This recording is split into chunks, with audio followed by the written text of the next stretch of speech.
Massive stone structures built with primitive tools track celestial movements with impossible precision.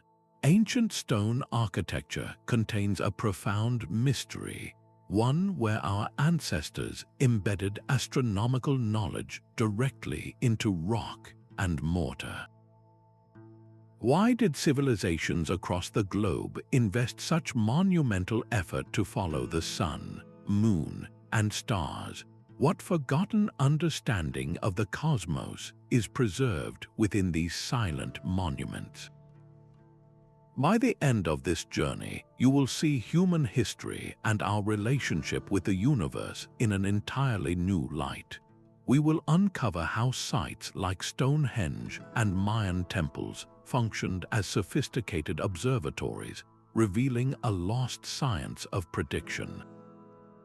We will explore why a culture would encode the complex cycles of Venus into a pyramid, and how a tomb older than the pyramids captures a single beam of solstice light. This evidence challenges everything we thought we knew about ancient capabilities. How much of our own past remains hidden in plain sight? The impulse to build these monuments began not with stone, but with sight. For countless generations, our ancestors lived beneath a celestial clockwork they could not ignore. The sun did not simply rise and set at random. It traveled along a predictable path, shifting its rising and setting points with the seasons. The moon swelled from a slender crescent to a brilliant full disk and back again in a rhythm that even early humans could count. The very fabric of survival depended on reading these signs. Knowing when the rains would come, when the game would migrate, and when to plant seeds was knowledge written in the stars. A culture that could not predict the turning of the seasons was a culture living on the edge of starvation. This was not a passive observation. It was an active, desperate need to comprehend the rules of the sky. The first calendars were likely nothing more than notches on a bone or aligned sticks in the ground, physical markers to track the passage of days between one full moon and the next. But as societies grew more complex, so too did their methods. They began to move from marking time to marking the land itself. They would place a large stone where the sun set on the longest day of the year, and another where it rose on the shortest. These crude stone rings and solitary standing stones were the prototypes, the first clumsy drafts of a technology that would one day become breathtakingly precise. This was the true dawn of astronomy, born not in a university but in the fields, driven by the primal need to eat, to survive, and to find meaning in the great cosmic dance overhead. How did we get from these simple markers to structures of impossible accuracy? The answer lies in a refinement of vision, a centuries-long project of watching and learning that became encoded in our very architecture. This progression from simple markers to grand architecture finds its ultimate expression on the wind-swept Salisbury Plain. Stonehenge stands as a silent testament to an obsession with celestial order. Its iconic circle of sarsen stones is not a random arrangement. It is a sophisticated astronomical instrument carved from rock. Everyone knows its most famous feature, the alignment with the summer solstice sunrise, when the sun's first light pours perfectly through the great stone archways to strike the central altar stone. But that breathtaking event is just the opening sentence of a much longer story written in stone. The entire complex is a web of celestial correspondences. The four station stones form a perfect rectangle on the ground, and the long sides of this rectangle point directly toward the most extreme rising and setting points of the moon, events known as the major lunar standstills that occur only once every 18.6 years. The various trilithon arches and the mysterious Aubrey holes around the perimeter are not merely decorative. They act as fixed sightlines to track the sun and moon across their complex, multi-year cycles. What is truly staggering is the sheer duration of observation this required. To encode the moon's 18-year cycle into architecture means someone, or more likely a lineage of someone's, began watching and recording the sky generations before the first stone was ever raised. This was a long-term scientific project of breathtaking ambition. This explains the incredible effort to transport the smaller blue stones all the way from the Preseli Hills in Wales, a journey of over 150 miles. They were not chosen for convenience but for a specific, sacred purpose integral to the monument's function. Stonehenge was far more than a calendar, it was a megalithic computer. By tracking the sun and moon against this stone framework, its keepers could predict potent celestial events, most notably eclipses, which occur when the solar and lunar paths cross. This ability to foresee the cosmos granted them immense power and knowledge. It was a machine built to measure the heavens themselves. Yet if Stonehenge represents a machine for measuring the sky, another monument, far older, captures a single, fleeting moment of celestial light with heartbreaking precision. Newgrange in Ireland is a massive, circular mound of stone and earth, a passage tomb constructed over 5,000 years ago that makes it centuries older than Stonehenge and even the Great Pyramids of Giza. For most of the year, its interior is a place of deep, silent darkness, but for a few precious days around the winter solstice, something miraculous happens. At dawn, as the sun finally begins its slow climb back into the sky after the longest night, a slender beam of light pierces a special opening above the entrance known as a roof box. This single shaft of sunlight travels down the 60-foot-long passageway, a corridor so narrow a person must crouch to walk through it, and for approximately 17 minutes, it floods the central chamber with a brilliant golden light. This was not an accidental feature. The roof box is an engineering marvel in itself, constructed from massive, overlapping stone slabs that are precisely angled to capture the sun at its very lowest point on the horizon. The entire structure was built with an intuitive understanding of a phenomenon called atmospheric refraction, where the Earth's atmosphere bends the sun's light, making the sun appear slightly higher in the sky than it actually is. The builders of Newgrange accounted for this bend in the light, ensuring their solar alignment would work with impossible accuracy. This was more than a calendar marker, it was a profound spiritual statement. In the deepest dark of winter, at the time of death in the natural world, these ancient people orchestrated a reunion of light and darkness, of the sun with the tomb. They connected the rebirth of the sun in the sky with the hope of rebirth for the souls within. It was a symbolic union of cosmic cycles and human eternity, all encoded into a single, perfect beam of light that still arrives, right on schedule, 5,000 years later. This same obsession with harmonizing heaven and earth found its ultimate expression along the banks of the Nile. In ancient Egypt, architecture was not merely built to last, it was designed to resonate with the cosmos.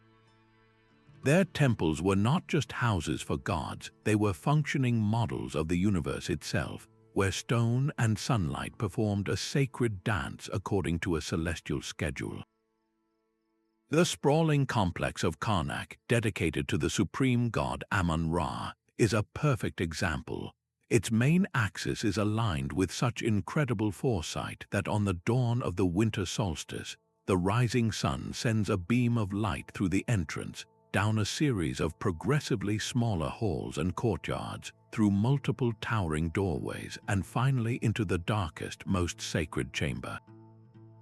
This journey of light from the horizon to the inner sanctum was a symbolic reenactment of creation, a moment where the sun god rejuvenated his own dwelling and, by extension, the entire kingdom.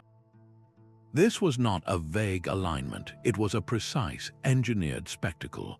the same principle was applied with even more dramatic effect at the rock-cut temples of Abu Simbel. Here, the colossal statues of Ramses II guard a temple carved deep into a mountain. Its architects engineered a solar event so specific it defies belief. On 2 days of the year, traditionally the king's birthday and his coronation day, the rising sun would penetrate over 60 meters into the mountain. The beam of light would travel through the main hall, past giant pillars, and into the Holy of Holies, where it would illuminate the statues of 3 gods and the deified Ramses himself, seated beside them. The 4th statue, the god of the underworld, remained forever in darkness, perfectly defining his role in the cosmic order. This feat required an astounding knowledge of the sun's changing path throughout the year, and the engineering skill to carve a mountain to such exacting specifications. But perhaps the most enduring testament to their precision lies not in a temple but in a tomb. The Great Pyramid of Giza is a monument to directional accuracy. Its 4 sides are aligned almost perfectly to the 4 cardinal directions: north, south, east, and west.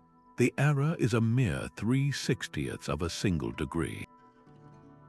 To achieve this, the builders could not have simply used the pole star, as its position shifts over millennia. They must have employed a far more sophisticated method, perhaps tracking the rising and setting points of a star and bisecting the angle to find true north. This was not symbolic guesswork. It was a high-stakes geometric and astronomical operation executed on a colossal scale. The sheer consistency of these alignments across centuries of Egyptian history points to a comprehensive, sacred science. Their world was a unified system where the rhythms of the sky were mirrored in the structures on the ground, a harmony between the terrestrial and the celestial that was meticulously built into the very stones they left behind. While the Egyptians were aligning their temples with the sun, across the Atlantic an entire civilization was building its own cosmic clock. The Pyramid of Kukulkan at Chichen Itza is a masterpiece of this ancient science, a structure where stone and shadow perform a choreographed dance for just 2 days each year. On the spring and autumn equinoxes, as the sun sets, something miraculous happens. The stepped corners of the pyramid cast a series of 7 distinct triangular shadows down the balustrade of the northern staircase. These interlocking shapes of light and dark merge to form the undulating body of a massive serpent, appearing to slither down from the temple at the summit to join the great stone serpent heads carved at the base of the stairway. This is the feathered serpent god Kukulkan, descending from the heavens to earth in a spectacle of light that lasts for only a few hours. The precision required to engineer this visual effect is staggering. The architects needed to calculate the exact angle of the sun on those specific days, and then design the pyramid's steepness and the balustrade's profile to cast the shadows with perfect clarity.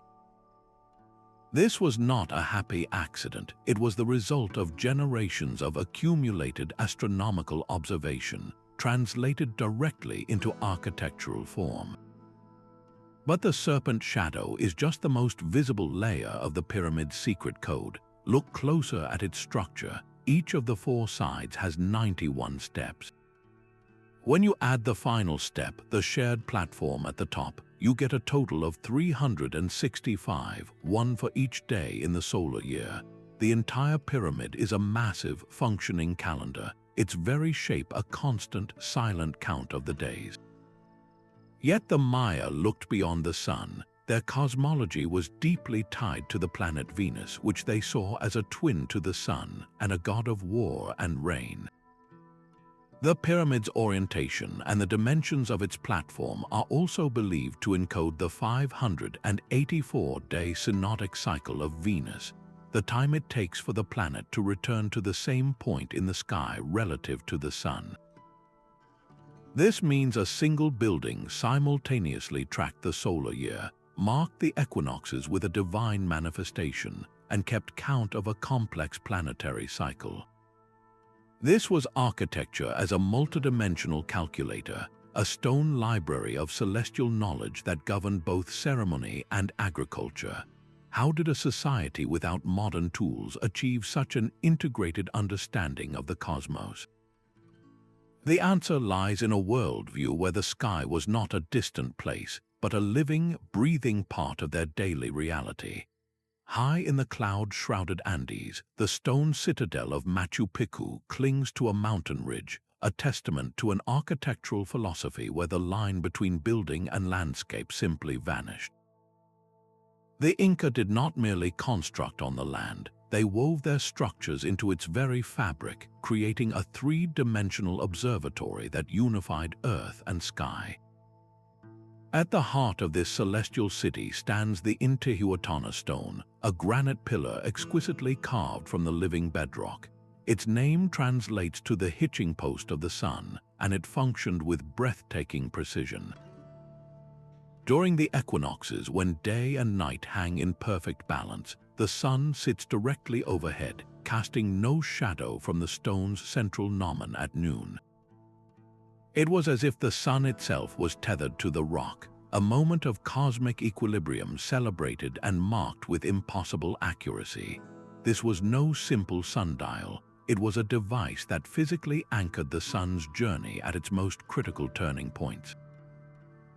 This deep celestial knowledge is etched into the entire layout of the city. Specific buildings and temples are aligned to capture the first and last rays of the sun during the solstices, framing these pivotal moments in light and shadow against the majestic backdrop of neighboring peaks. But the Incas looked beyond the sun to the deeper clockwork of the night sky. The Temple of the Sun, a beautifully curved tower built upon solid rock, contains a window that is anything but random. Its architects carved this opening to act as a precise frame for a very specific celestial event, the heliacal rising of the Pleiades star cluster. Just before dawn on a certain day each year, this cluster of stars, known to the Inca as the storehouse of seeds, would appear for the first time in the eastern sky, perfectly centered in that temple window. This event signaled the beginning of the planting season, directly linking the appearance of a distant constellation to the vital cycle of agriculture. The sky was their calendar, and the mountain was their instrument for reading it. What truly sets Machu Picchu apart is this profound synthesis. The entire city is a physical model of the Inca cosmos, where the sacred mountains, or apus, were seen as divine beings, the rivers mirrored the Milky Way in the sky, and the stone structures acted as precise intermediaries. They did not flatten a mountaintop to impose their will. They ascended to these heights to better commune with the heavens. Every alignment, every framed star, every shadow cast by the Intihuatana stone was part of a single, cohesive system. This was not just architecture designed to observe the sky. It was a philosophy built in stone, a belief that humanity, the earth, and the cosmos were one interconnected whole. How does such a sophisticated understanding of the universe simply disappear, leaving only silent stones as its witness? Yet the echoes of this celestial architecture are not confined to the Americas. Far across the Pacific, in the jungles of Cambodia, another civilization built a universe in stone. Angkor Wat, the largest religious monument on Earth, is far more than a temple. It is a perfect scaled model of the Hindu cosmos. Its very orientation holds a profound secret. Unlike most temples that face the rising sun in the east, Angkor Wat is aligned to the west. This was not an error, but a deliberate choice connecting it to the realm of the ancestors and the god Vishnu. This western alignment creates a breathtaking celestial event each spring equinox. From the main western entrance, onlookers witness the sun rise directly over the temple's central lotus bud tower, a moment where the boundary between heaven and earth seems to dissolve. But the architects encoded an even deeper layer of cosmic knowledge. The entire layout of the temple complex, with its 5 distinctive towers and long causeways, is believed to be a terrestrial map of the constellation Draco, the dragon, as it appeared in the night sky over Cambodia in the 12th century. Each tower represents a key star in the constellation, and the surrounding walls and moats trace its serpentine shape on the ground. This was a celestial blueprint frozen in sandstone. The astronomical symbolism permeates every corner. The extensive, intricate bas-reliefs that line the walls do not just tell mythological stories, they depict celestial deities and map out cosmic events. The overall dimensions of the complex, the distances between towers, and the ratios of its moats all encode the precise mathematical relationships described in ancient Hindu cosmological texts. Angkor Wat is a monumental fusion of spiritual devotion and scientific observation. It was built to be a physical anchor for the cosmic order, a place where the gods could descend and where the king, as a divine representative, could maintain the harmony of the universe. It stands as a silent stone universe, a perfect replica of the heavens built here on Earth. But the desire to map the sky was not confined to these grand, immovable monuments. A stunning discovery in a German forest revealed that this cosmic knowledge could also be carried in one's hands. The Nebra Sky Disc, a bronze artifact dating to around 1600 BC, is the oldest known concrete map of the heavens. It is a portable universe, a small disc of metal inlaid with gold leaf symbols that depict the sun, a crescent moon, and a cluster of stars recognized as the Pleiades. This was not abstract art, it was a functional instrument. 2 golden arcs were later added along the disc's edges, and these precisely mark the positions on the horizon where the sun would rise and set at the solstices throughout the year. With this single object, a person could hold a complex calendar, knowing exactly when the longest and shortest days would arrive. What makes the disc truly revolutionary is the story it tells about the spread of knowledge. The specific measurement principles used to create its solstice arcs are identical to those encoded in stone circles found hundreds of miles away in Britain. This suggests a shared, sophisticated astronomical understanding was traveling across Europe, passed from one culture to another. The disc was not meant to replace the great stone circles, but to work with them. It was likely used by an elite group of sky watchers who would take it to specific high-altitude locations, using its symbols in conjunction with sightings of the actual horizon to make their predictions. This humble bronze disc bridges a critical gap. It shows the moment when humanity moved beyond simply observing the sky from fixed locations to creating portable tools that encapsulated celestial law. It represents the codification of a science, the moment the cosmos was miniaturized and put into a traveler's pack, proving that the drive to understand the stars was a unifying thread across an entire continent. Across the Atlantic, another culture was building its own celestial clock, not from stone but from wood. In the heart of North America, the great city of Cahokia thrived with a population that rivaled London's at the time. Here, astronomers did not quarry granite. They felled massive cedar and hickory trees to construct a series of enormous circular structures now known as Woodhenge.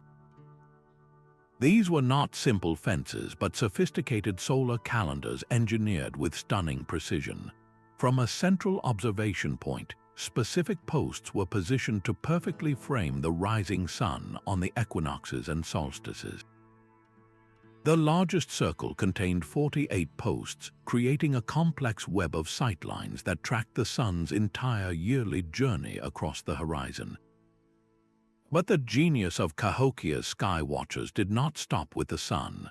They integrated the moon's complex cycle into their design, placing additional markers to pinpoint the major lunar standstills, those extreme rising and setting points that occur only once every 18.6 years. This wooden observatory was not an isolated shrine. It was the central cog in a vast, integrated astronomical landscape. The entire system was physically and symbolically linked to the city's colossal earthen pyramids. On the morning of the equinox, an observer standing at the central post of Woodhenge would see the sun rise directly over the summit of Monk's Mound, the largest prehistoric earthwork in North America. In that single, orchestrated moment, the wooden calendar, the pyramid, and the sun itself became one unified instrument. This sophisticated arrangement demonstrates a profound truth, that the drive to map the heavens and the intellectual capacity to do so emerged independently across the globe. From the stone rings of Europe to the wooden circles of the Mississippi, cultures separated by vast oceans and millennia arrived at the same elegant solutions for tracking celestial cycles, using nothing more than the materials their own lands provided. Another breathtaking example of this celestial architecture lies hidden within the sun-scorched cliffs of New Mexico. The ancestral pueblones, sometimes called the Anasazi, engineered a timekeeping device of such elegant simplicity it seems almost like magic. On a high, remote ledge of Fajada Butte, they found a natural canvas, a rock face already adorned with ancient spiral petroglyphs, but they did not leave it to chance. They carefully positioned 3 massive stone slabs, each weighing over a ton, directly in front of these carvings. These were not random boulders. They were placed with the precision of a master clockmaker, designed to interact with the sun in a very specific, predictable dance. The result was the sun dagger, a phenomenon that transforms raw sunlight into a precise celestial calendar. At high noon on the summer solstice, the longest day of the year, the sun aligns perfectly with the gaps between the slabs. A brilliant vertical shaft of light pierces the shadow, appearing as a single, sharp dagger of light between 2 larger, darker ones. This luminous spike strikes the center of a large spiral carving, a moment of perfect alignment between the heavens and the earth. But the dance changes with the seasons. When the winter solstice arrives, the sun is at its lowest point in the sky. Now, 2 distinct daggers of light appear, and they perfectly bracket the same spiral, framing it in a celestial embrace. For the equinoxes, the moments of perfect balance between day and night, the performance shifts again. A single, clean blade of light bisects a neighboring spiral, slicing directly through its center. This was not a vague sun symbol. It was a sophisticated, multi-layered instrument. The builders possessed an intimate understanding of solar motion and the behavior of light, knowing exactly how to position their stone slabs to sculpt the sunlight into these specific, meaningful patterns.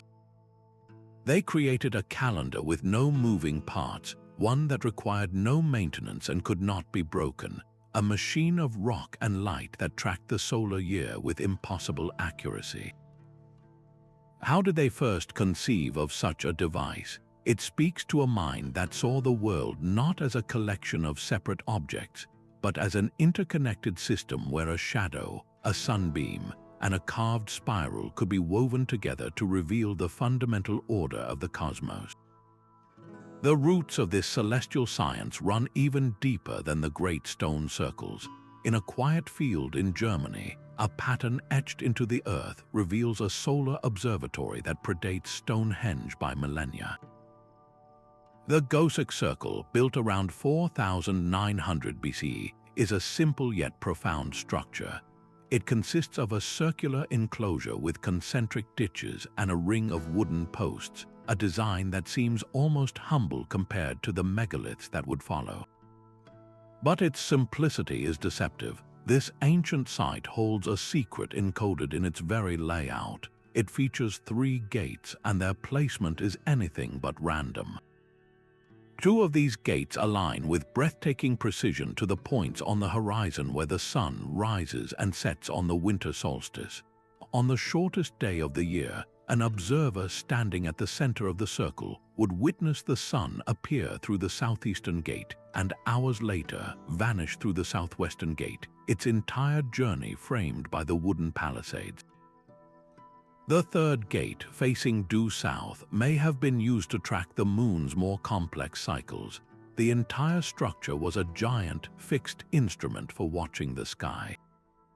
By marking where the sun rose and set along the horizon each day, the people who used GOSEC could track the slow, steady creep of the seasons. They could pinpoint the solstices with certainty, knowing the exact moment the sun would halt its southward march and begin its return, bringing with it the promise of spring. This was not just a calendar for planting crops, it was a ceremonial stage for the most dramatic solar event of the year.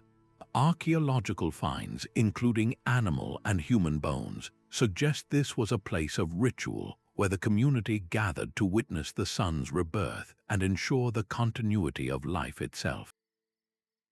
GOSEC Circle proves that the drive to build precise celestial architecture did not begin with advanced tools or complex societies. It began with a fundamental need to understand the rhythms of the cosmos, a need so powerful that even a ring of wooden posts in the earth could become a gateway to the heavens. This leap from static stone calendars to a dynamic, mechanical universe was achieved not on land but lost at sea. In the year 1901, sponge divers exploring a Roman-era shipwreck off the coast of the Greek island of Antikythera made a startling discovery. Amidst the shattered marble statues and corroded amphorae, they recovered a lump of heavily encrusted bronze and wood. For decades, it sat in a museum drawer, a curious but unremarkable artifact. It was only when archaeologists began to painstakingly clean it that the truth emerged. This was no simple statue fragment. It was a complex machine, a bewildering assemblage of at least 30 interlocking bronze gears, all housed within a wooden case no larger than a shoebox. This was the Antikythera Mechanism, and it would utterly shatter our understanding of ancient Greek science. The device was, in essence, an astronomical computer. By turning a hand crank on its side, the user could set a date, and the entire geared assembly would whir into motion. Dials on the front and back would then display the positions of the sun, the moon, and the 5 known planets against the backdrop of the zodiac. But its abilities went far beyond a simple planetarium. One dial tracked the 4-year cycle of the ancient Olympic Games. Another, more astonishingly, predicted lunar and solar eclipses with remarkable accuracy. The mechanism did not just show the timing of an eclipse, it even indicated the color and direction of the shadow, information vital for interpreting the omens these events were thought to carry. The most sophisticated part of the entire device was its modeling of the moon's motion. The moon does not orbit Earth in a perfect circle. It follows an elliptical path, meaning its speed varies as it travels.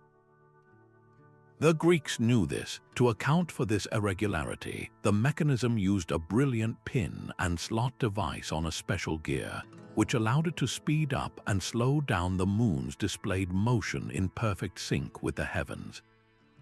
This was a mechanical analog of a lunar anomaly, a concept of advanced astronomy made physical in bronze.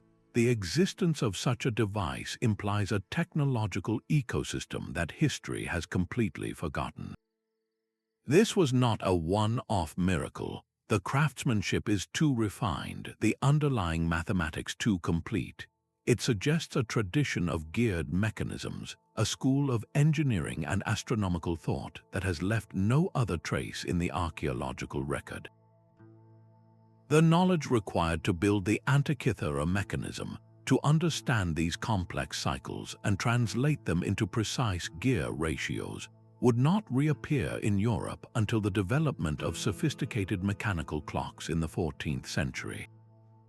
For over a millennium, this level of technical prowess was simply lost.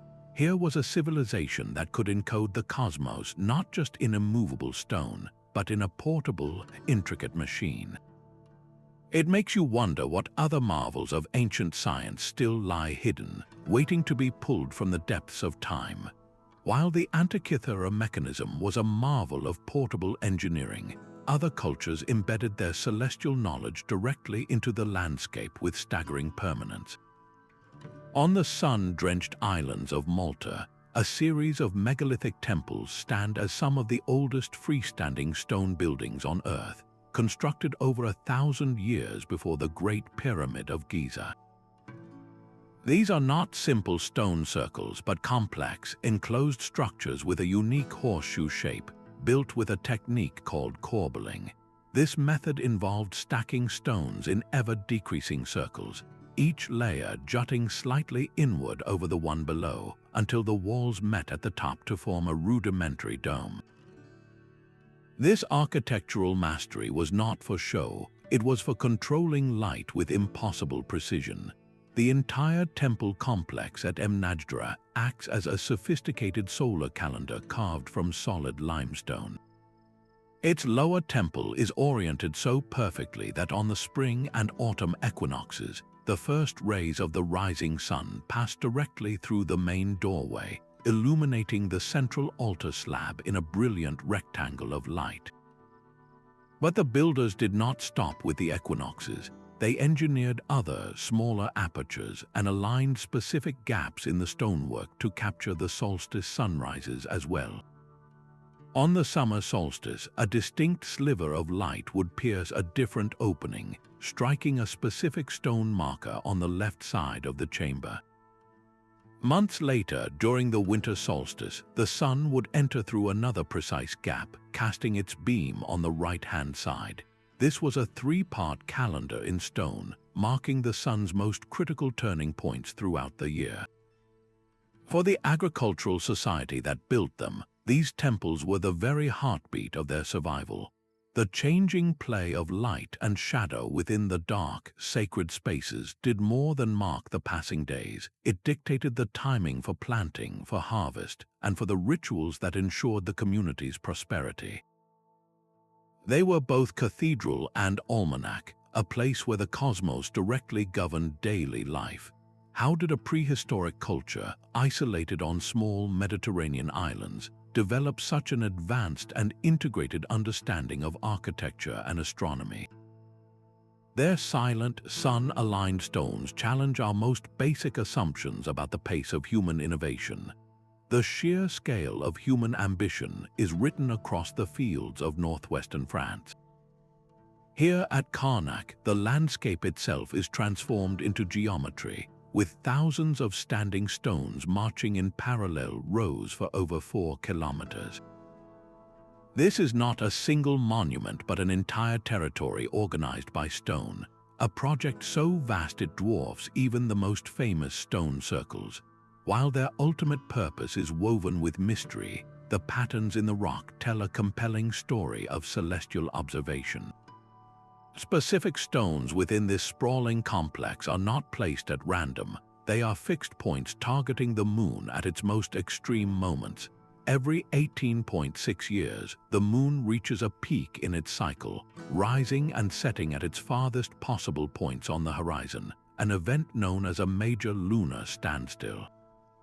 At Karnak, key stones align perfectly with these distant, fleeting positions, turning the entire landscape into a giant lunar observatory.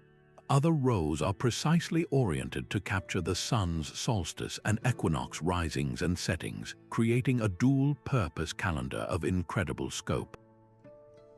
To build this, a Neolithic community moved thousands of multi-ton stones into perfect lines, an effort that must have consumed generations. The true genius of the design, however, lies in its integration with the land itself. The builders did not flatten the terrain to impose their will, they used it. They incorporated natural ridges and elevated points, creating long, uninterrupted sightlines to the horizon where these celestial events would occur. Each stone acted as a permanent reference marker, a notch in a giant stone ruler laid upon the earth. By observing the moon's path against this fixed grid, the keepers of Karnak could track its slow, 18-year dance, predicting its return to those extreme points with certainty. This was a society that could foresee the long-term rhythms of the cosmos, an ability that granted them not just practical knowledge, but perhaps a profound spiritual connection to the universe itself. How does a civilization with only stone tools conceive of a project that spans centuries and measures the sky itself? The silent, orderly rows of Karnak stand as a testament to a forgotten science, one where the entire world was a canvas for understanding the heavens. Deep beneath the island of Malta lies a structure that defies the very concept of prehistoric architecture. The hypogeum of Hal Saflieni is an entire sanctuary carved downward, a labyrinth of halls and chambers excavated from the living limestone over 5,000 years ago. It is a world turned inside out, a place where the architectural genius we see in the sun-drenched temples was directed into the Earth's silent darkness. And within this underground universe, one room stands apart, the so-called Oracle Chamber. This small, rounded room possesses an acoustic property so strange and powerful it feels like magic. A deep voice spoken or chanted into a specific, small niche in the wall is not merely amplified, it is transformed. The sound vibrates through the very stone, resonating at a low frequency that pulses through the entire chamber and, some say, through the entire complex. This resonance is not a random echo, it is a precise physical phenomenon, one that would have physically shaken the bodies of anyone inside, inducing a state of profound, perhaps even trance-like awareness. This was architecture designed not just to be seen, but to be felt. But the mystery deepens when we look upward. Certain openings and shafts within the hypogeum, though some are now damaged or collapsed, appear to be more than just air vents. Some researchers propose that these narrow tunnels were precisely angled to channel beams of sunlight or moonlight into the deepest, most sacred parts of the complex on specific days of the year, perhaps the solstices or equinoxes. If true, this would create a breathtaking convergence of sensory experience. Imagine standing in that resonant darkness, feeling the stone itself hum with a powerful chant, when suddenly a single, sharp beam of celestial light pierces the gloom, illuminating a sacred symbol or an altar. This would have been a multi-sensory ritual, a fusion of cosmic alignment and manufactured vibration designed to overwhelm the ordinary senses and connect the participant directly with the rhythms of the universe. The hypogeum represents a pinnacle of this ancient science, where architecture, astronomy, and acoustics were not separate disciplines, but threads woven into a single, profound tapestry of meaning. How did they discover these principles of sound? How did they learn to carve stone to sing in harmony with the heavens?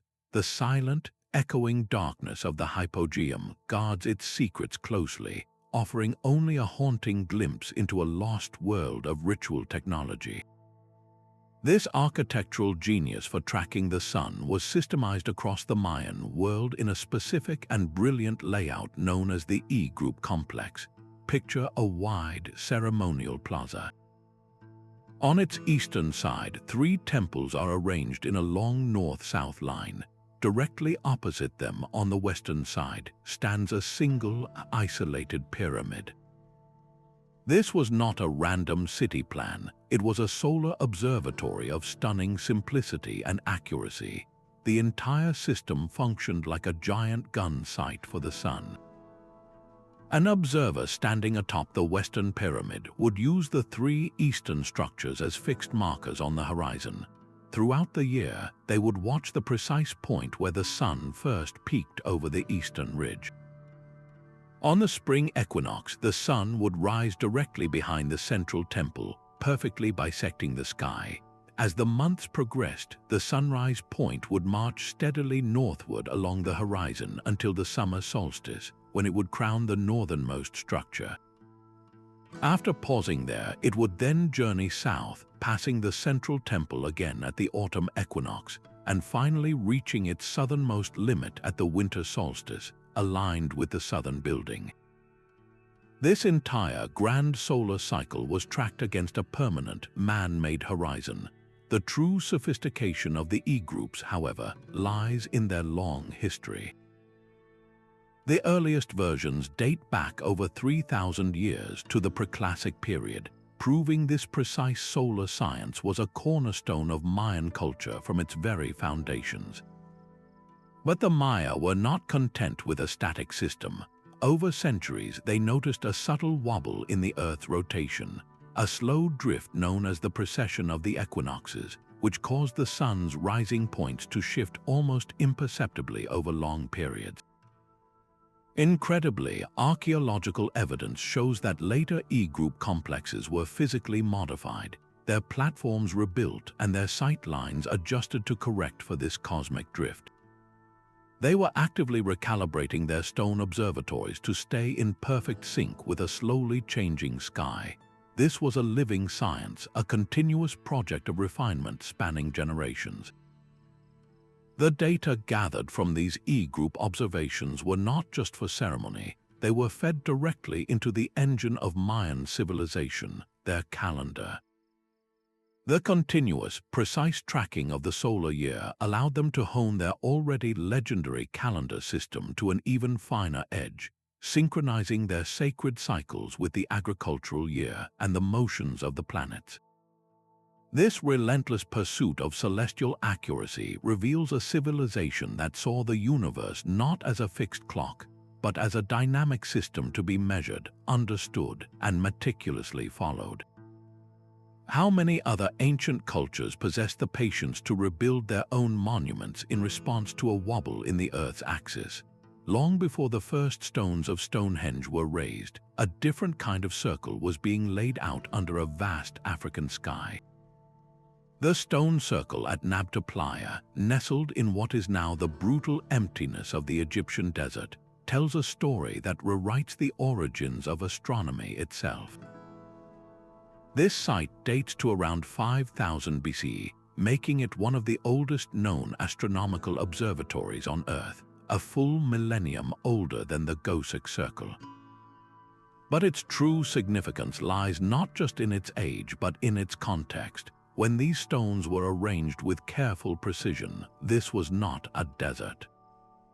It was a lush savanna, a seasonal home to pastoral peoples who followed the rains with their herds. This simple fact shatters a long-held assumption. It proves that sophisticated celestial observation did not require the surplus labor of farming societies or the centralized power of cities. It began with nomadic herders, people whose survival depended on predicting the coming of the life-giving monsoon. The stones themselves are not the towering monoliths of Europe. They are smaller, more manageable slabs of sandstone, yet their arrangement is no less deliberate. Key stones were placed to align with the rising points of specific stars during the critical period of the summer solstice. One prominent theory points to the bright star Sirius. For these early people, the heliacal rising of Sirius, its first appearance in the dawn sky after a period of invisibility, would have coincided with the imminent arrival of the annual rains. A stone aligned to mark that celestial event was not an abstract scientific tool, it was a survival manual written in the stars. Nebra Playa forces us to reconsider everything. It demonstrates that the drive to build precise celestial architecture emerged independently across the globe, not from a single source, but from a universal human need to read the sky. In the green heart of a now-vanished savanna, pastoralists achieved a level of astronomical knowledge that would not be seen in Europe for thousands of years, all to answer the most fundamental question of all: when will the water return?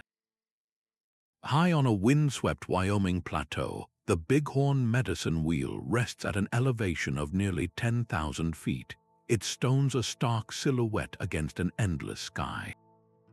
This is not a fortress or a tomb, but a different kind of structure entirely, one where every rock is a point in a sacred map. Its design is elegantly simple, a central cairn of stones from which 28 spokes radiate outward like the spokes of a wheel, all contained within a larger outer ring. To the untrained eye, it might seem like a random collection of rocks, but to the people who built it and still use it, it is a precise celestial calendar and a spiritual compass. Specific stones placed along that outer ring are not random markers. They are fixed sight lines to the horizon, targeting the exact spot where the sun will rise and set on the summer solstice.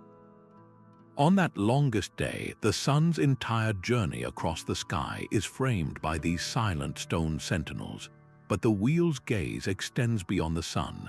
Other carefully positioned stones align with the first pre-dawn appearance of brilliant stars like Aldebaran, Rigel, and Sirius.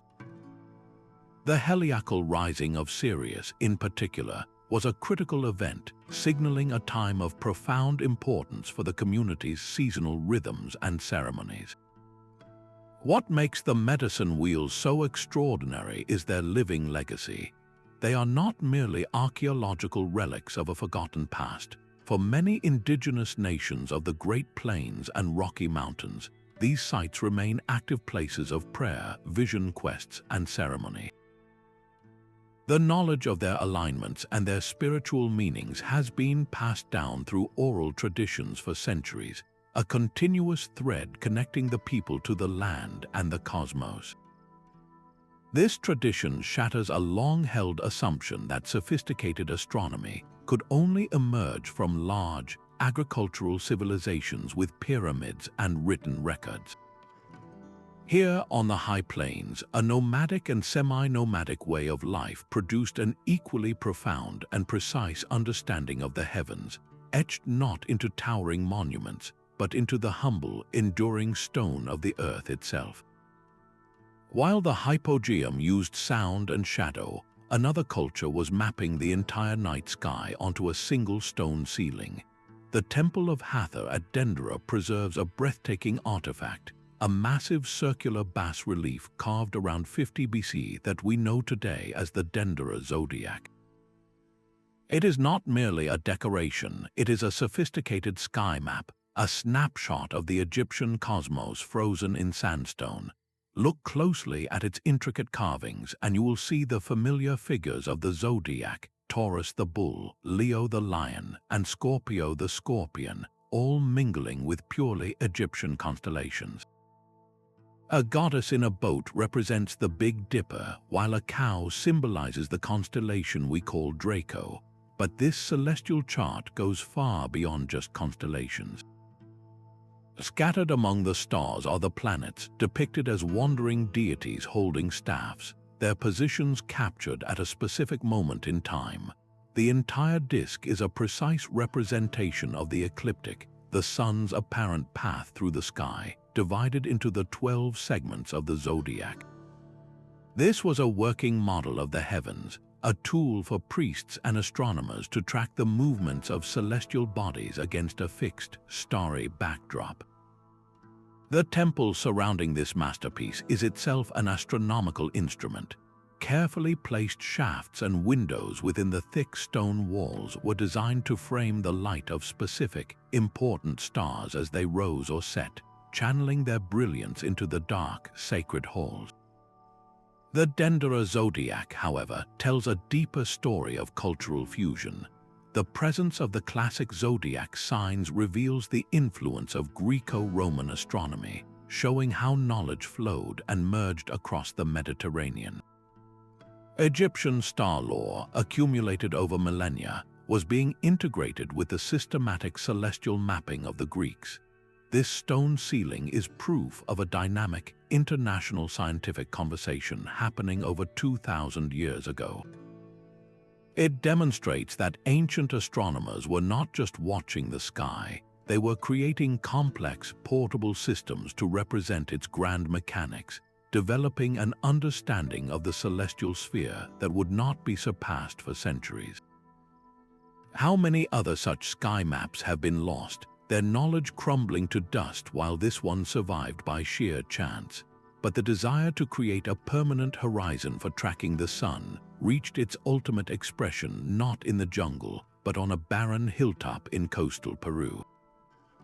The 13 towers of Chanquillo stand in a silent, precise row along a desert ridge, a man-made mountain range built over 2,000 years ago. From a distance, they look like the decaying spine of some colossal beast, but this is no fortress or city. It is a solar calendar carved directly into the landscape, and its genius lies in its breathtaking simplicity. These 13 rectangular stone towers are arranged in a north-south line, their peaks creating a distinct toothed horizon against the sky. The entire system was designed to be read from 2 specific, enclosed observation points, one to the east and one to the west. From the western observation post, a viewer would watch the sunrise each morning. Throughout the year, the sun would not rise in the same place. It would travel slowly and steadily along the entire length of the toothy ridge. On the June solstice, the sun would rise at the extreme left end of the line of towers. As the days passed, the sunrise point would shift to the right, passing directly over each successive tower. By the December solstice, it would crown the final tower at the far right end of the line before beginning its journey back again. Each tower corresponded to a specific date roughly 10 to 20 days apart, marking the sun's passage with a granular precision never before seen in the Americas. This is what makes Chanquillo so revolutionary. While other sites like Stonehenge or the Mayan groups brilliantly marked the solstices and equinoxes, Chanquillo tracked the entire solar year. It gave its users a precise date, not just a seasonal turning point. You could stand at that observation point and know exactly where you were in the annual cycle, watching the sun's position shift from one tower to the next like the hand of a colossal clock. The precision required to build this was staggering. The builders needed an intimate, long-term understanding of solar motion to space the towers so perfectly along the ridge, ensuring the sun would align with each one at the correct interval. This was not the work of amateurs, it was the product of a society that had elevated sky watching to a high science, and the presence of a nearby fortified temple and ceremonial plaza confirms that this astronomical knowledge was not separate from power. The ability to read the sun's journey, to declare the proper times for planting, for harvest, and for sacred ceremonies would have been a source of immense authority. The priest astronomers who operated this observatory did not just predict the seasons, they governed them using a celestial machine built from 13 stone towers on a lonely Peruvian hill. Ancient rock formations can hold secrets just as profound as any carved monument. In the heart of Germany's Teutoburg forest, the Externstein rises from the landscape, a row of towering, jagged sandstone pillars that seem almost otherworldly. These are not the smooth, dressed stones of a pyramid or the neatly placed slabs of a circle. This is a place where nature provided the raw canvas, and human hands made precise, subtle modifications to transform it into an observatory. High up on one of the tallest pillars, reached by a precarious staircase carved into the stone itself, sits a small, man-made chamber. This room is no simple shelter. It contains a circular window, a carefully shaped aperture cut through the solid rock. On the dawn of the summer solstice, the rising sun aligns with this window, and a single, sharp beam of light pierces the dim interior, striking a specific carved niche on the opposite wall. This was not a vague alignment. It was an engineered event, a moment where the sun was invited into a sacred space to mark the year's pivotal turn. Other features carved into the pillars suggest the site's purpose was even more complex. Curious holes and notches may have served as sightlines for tracking the moon through its long, 18-year cycle of standstills, or for pinpointing the appearance of significant stars. What makes Externstein so captivating is the sheer depth of its story. evidence suggests this was a sacred site for millennia, used and reinterpreted by vastly different cultures. It may have begun as a Neolithic celestial observatory, its natural pillars forming a perfect, dramatic backdrop for watching the sky. Centuries later, it was adopted by medieval Christians, who carved a dramatic relief depicting the descent from the cross directly into the rock, effectively sanctifying a pagan site with a new layer of meaning.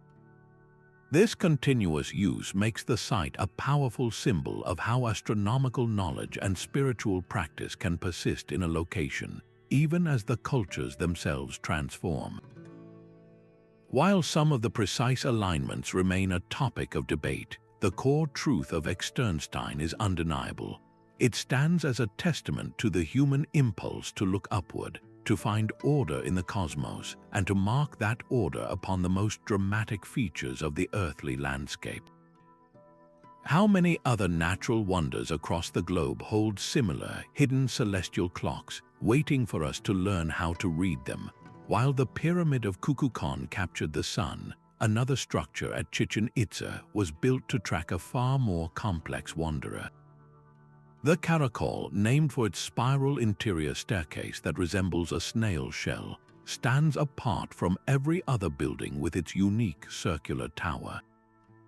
This was no ordinary temple, it was a dedicated astronomical observatory, one of the most sophisticated ever constructed in the ancient world. Its design is a radical departure from the rigid Mayan geometry, featuring a cylindrical tower perched atop a broad, rectangular platform. Slits in the tower's walls are not random openings, they are precision-engineered gun sights for the cosmos. One of its most critical windows aligns with the northernmost setting point of the planet Venus on the horizon, an event that only occurs once every 8 years. Another narrow slit perfectly frames the setting sun on the equinoxes. The entire structure is even rotated 27.5 degrees from the cardinal directions, an angle that was not an error but a deliberate calculation to synchronize the building with the planet's long, slow dance across the sky. The Caracol was a specialized machine for tracking the complex 584-day synodic cycle of Venus. For the Maya, Venus was not a benign light in the sky. It was a powerful deity associated with war and rain. Its first appearance as the morning star after a period of invisibility was a time of immense portent, often dictating the timing of military campaigns and royal ceremonies. To predict these appearances with certainty required generations of meticulous observation, and the Caracol was the physical culmination of that effort. It allowed priest astronomers to watch Venus reach its extreme points, disappear, and then reappear, confirming their mathematical predictions against the stone framework of the tower. This building represents a pinnacle of ancient science, the moment when architecture evolved from simply marking the sun and moon to actively monitoring the intricate, predictable motions of the planets themselves. These breathtaking alignments were not born from guesswork, but from a deep, intuitive command of geometry. To achieve such impossible precision, ancient architects worked with the very language of the universe, mathematics, using simple tools to enact profound principles. Consider the Pythagorean triangle, a right-angled shape with sides in a specific ratio of 3, 4, and 5. This was not just a theoretical concept, it was a practical blueprint. By laying out ropes knotted in these exact proportions, a builder could create a perfect right angle, a foundational element for aligning a pyramid's base to the cardinal directions.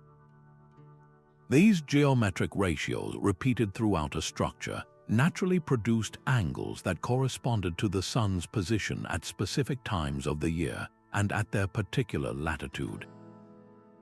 The building itself became a physical expression of celestial mathematics. For true directional accuracy, the Egyptians likely employed a device called a merkit. This was a simple yet brilliant instrument consisting of a palm rib with a slit cut in it, attached to a plumb line. A priest astronomer would use a pair of these, sighting on a specific circumpolar star, one that never sets below the horizon. By marking where the star rose and set over the course of a night, they could draw a perfect north-south line on the ground. This method was so accurate it allowed them to orient the Great Pyramid with an error smaller than 1/15th of a single degree. Another universal tool was the gnomon, essentially a vertical stick placed in the ground. This humble object was a powerful solar tracker. By meticulously measuring the length and direction of the shadow it cast at noon each day, an observer could map the sun's entire yearly journey. The shadow would be at its longest on the winter solstice and its shortest on the summer solstice, with the equinoxes marked by a perfectly symmetrical point in between.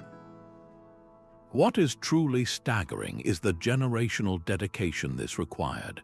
One person could spend a lifetime recording these shadow lengths, and their grandchild would use that accumulated data to finally position a multi-ton stone with absolute certainty. This knowledge was rarely written down in books. Instead, it was encoded directly into the architectural proportions, the sacred ratios between a building's height and its width, or the precise spacing between its columns.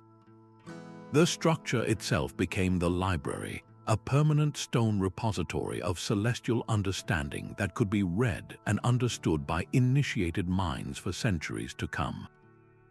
How many other lost sciences are still embedded in the silent geometry of the world's oldest monuments?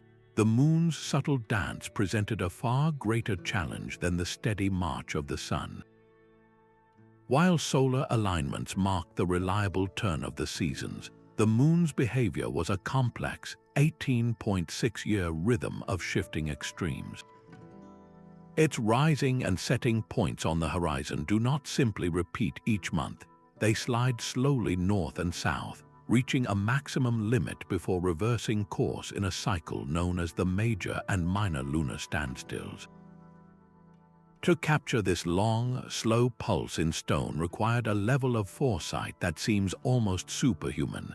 It meant watching the sky for longer than a single human lifetime, meticulously recording the moon's most extreme positions, and then encoding that knowledge into architecture for future generations. This was not a project for a single visionary, but the work of a sustained tradition, a chain of sky watchers passing their findings down through the ages. At Stonehenge, the four so-called station stones form a perfect rectangle on the ground. The long sides of this rectangle do not point to the sun, but are precisely aligned to frame the horizon points of the moon at its major standstill, its northernmost and southernmost rising. This turns the entire monument into a dual-purpose instrument, capable of tracking both the sun's annual journey and the moon's far more patient 18-year sweep. Far to the north, on the Isle of Lewis, the Callanish stones stand in a silent cross against the Scottish sky. Here, a long avenue of towering monoliths points directly toward the southern horizon, targeting the exact location where the moon, at its major standstill, appears to skim the Earth before rising again. To witness this event, you would have to wait nearly 2 decades for the moon to return to that precise point. Why would a culture invest such immense effort to track this slow celestial heartbeat? The answer lies in the ultimate celestial omen, the eclipse. An eclipse can only occur when the sun and moon, whose paths cross in the sky, meet at one of these precise intersection points. By carefully tracking the moon's 18-year cycle against the sun's yearly path, the keepers of these stones could predict when these dramatic celestial convergences would darken the sky. This knowledge was power. It transformed the terrifying spectacle of an eclipse from a random act of the gods into a predictable, manageable event. The ability to foresee the moon's long rhythms granted these ancient astronomers a profound connection to the cosmos, weaving the subtle lunar calendar seamlessly with the solar year to create a complete and functioning model of time itself. How did these precise measurements, these intricate celestial blueprints, survive the slow fade of generations? The silent stones could not speak the methods used to raise them, so the knowledge must have lived in the minds of a select few. This transmission of astronomical wisdom stands as one of humanity's most profound, yet invisible, achievements. Specialized priestly classes likely held this sacred science, passing complex observational data and architectural formulas down through oral traditions and initiation rituals. These were not casual lessons, but rigorous mental disciplines where a single misremembered number could throw an entire solar alignment into error.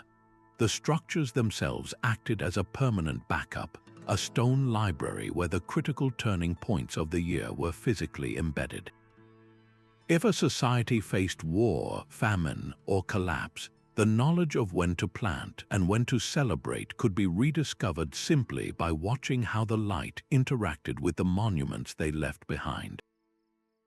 This explains the incredible similarities between sites separated by vast oceans. In both Egypt and the Maya world, for instance, we see a deep preoccupation with the sun's path and the cycles of Venus. Did a lone traveler cross the Atlantic with a star chart, or does this point to a deeper truth? It is more likely that similar practical needs, the universal demands of agriculture and ritual, led to parallel discoveries. When a solution works, when it correctly predicts the return of the rains or the coming of an eclipse, that knowledge becomes priceless. It is preserved, refined, and ultimately set in stone, regardless of which culture first uncovered it. The Nebra Sky Disc is the ultimate proof of this standardization. Its specific solstice measurements match those found in stone circles hundreds of miles away in Britain, suggesting a shared, sophisticated understanding was circulating across Europe. This was not a single invention, but a continent-wide conversation happening over millennia. How many other such conversations have been utterly lost, leaving only their silent, aligned stones to hint at the grand, interconnected intellectual world of our ancestors? Modern technology has given us the tools to measure these ancient wonders with a precision their builders could never have conceived. Archaeologists now employ theodolites and laser scanners, using GPS satellites and computer simulations to map celestial alignments down to a fraction of a degree. This digital scrutiny has not only confirmed the accuracy of sites like Stonehenge, but has also uncovered hidden layers of their design. High-resolution laser scans of the Great Sarsen stones, for example, have revealed faint, previously invisible carvings and markings on their surfaces. These subtle scratches and lines may have served as construction guides, the architect's own notes etched into the rock to ensure each multi-ton block was positioned to capture a specific sliver of moonlight or a precise sunrise. We are essentially reading the blueprints left on the stones themselves. These technological verifications have also exposed additional subtleties, showing that some monuments were not static, but were subtly modified over centuries to correct for tiny shifts in the Earth's axis, a continuous recalibration to stay in perfect sync with the cosmos. Yet for every mystery solved, a dozen more profound questions arise. How did a culture without a written language, like the builders of the great stone circles, maintain the mathematical precision for a project that spanned dozens of generations? The knowledge of the moon's 18-year cycle could not be written in a book. It had to be carried in memory and ritual, passed flawlessly from elder to apprentice for centuries. Why did civilizations separated by oceans and millennia, from the Andes to the Scottish Isles, arrive at such similar architectural solutions, using horizon lines, stone markers, and geometric ratios to track the same celestial bodies? Was this a universal human response to the sky, or does it hint at a deeper, shared origin of knowledge now lost to time? And perhaps the most haunting question of all, what drove them to commit such staggering resources? We are talking about societies that diverted thousands of workers for generations, moving mountains of earth and stone, all to build machines that measured light and shadow. This was not a casual hobby, it was a central, driving purpose of their civilization. As new discoveries continually reshape our understanding, we are left with a humbling realization. The silent stones were not raised by primitive people, but by brilliant scientists and engineers whose profound understanding of the universe we are only now beginning to measure with our own sophisticated tools.